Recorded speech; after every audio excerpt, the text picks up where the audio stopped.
சான்று கேட்கிறது?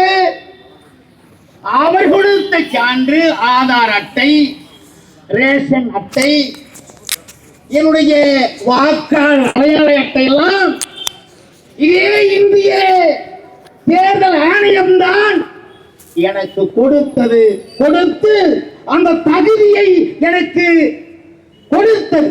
ஆனால் அதே தேர்தல் ஆணையம் இன்றைக்கு புது வகையான ஒரு முறையை கொண்டு வந்திருக்கிறது. என்னவென்று சொன்னால், நான் இந்த மண்ணிலே வாக்களிக்க வேண்டுமானால், இந்த மண்ணிலே வாக்களிக்கக்கூடிய தகுதியை பெற வேண்டுமானால், என் தந்தை அந்த நாளிலே எங்கே வாக்களித்தார், அவருக்கு வாக்குரிமை எங்கே அளிக்கப்பட்டது, எங்கே அவர் வாக்கை செலுத்தினார் என்ற எல்லா செய்தியையும் நான் அந்த கொடுக்கிற படிவத்திலே நான் காட்ட வேண்டும். நான் அன்பார்ந்த கேடுகட்ட மோடிக்கும் அந்த அரசிற்கும் நான் சொல்வது, என் தந்தை 25 ஆண்டுகளுக்கு முன்னே இறந்து விட்டார்.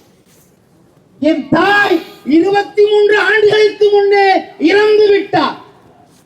என் தந்தைக்கு இன்றைக்கு என் தந்தையுடைய அந்த செய்தியை நான் எப்படி சொல்ல முடியும்?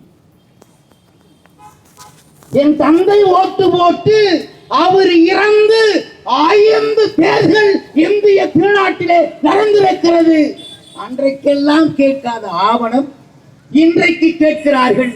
நான் அன்போடு கேட்கிறேன், இந்த திராவிட அரசிற்கு நீங்கள் தான் ஆவணத்தை கொடுக்க வேண்டும். மத்திய அரசிற்கு உங்களுக்கு தான் ஓட்டு போட்டார். என்னுடைய தந்தை, என்னுடைய தாய் இறந்து விட்டார்கள். அவர்களுடைய ஆவணத்தை இடத்திலே கேட்கிறீர்கள் என்று சொன்னால், 1/4 நூற்றாண்டு காலம் இந்த மண்ணிலே எல்லாவற்றையும் மறைத்து விட்டு இன்றைக்கு அதை கொடு, இதை கொடு, அட்டை கொடு. நான் அன்போடு பதிவு செய்ய விரும்புகிறேன்.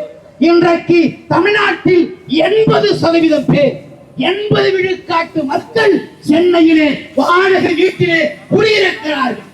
6 மாதம் அவன் குடியிருந்தால் 6 மாதத்திற்கு பிறகு அவன் அடுத்த ஊரை நோக்கி செல்ல வேண்டும்.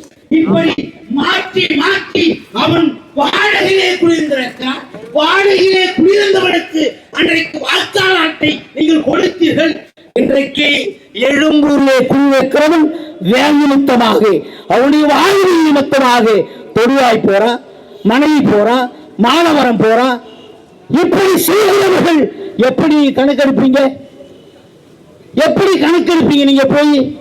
நீங்க போவீங்க, நேரம் வாசத்து பார்ப்பீங்க, அங்க இருக்க மாட்டான், உடனே ரிஜெக்ட் பண்ணுவீங்க.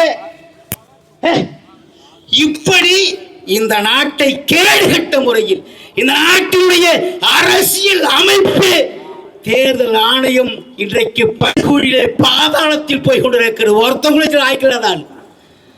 இந்த மண்ணின் மீது அக்கறை கொண்டவர்கள், இந்த மக்களின் மீது அக்கறை கொண்டவர்கள் யாராவது செய்வானா என்று சொல்லி, எனக்கு பின்னால் நிறைய பேர் பேசும் என்று சொல்லி வாய்ப்புக்கு நன்றி கூறி நிறைவு செய்கிறேன். நன்றி, வணக்கம். நாம் தமிழர்.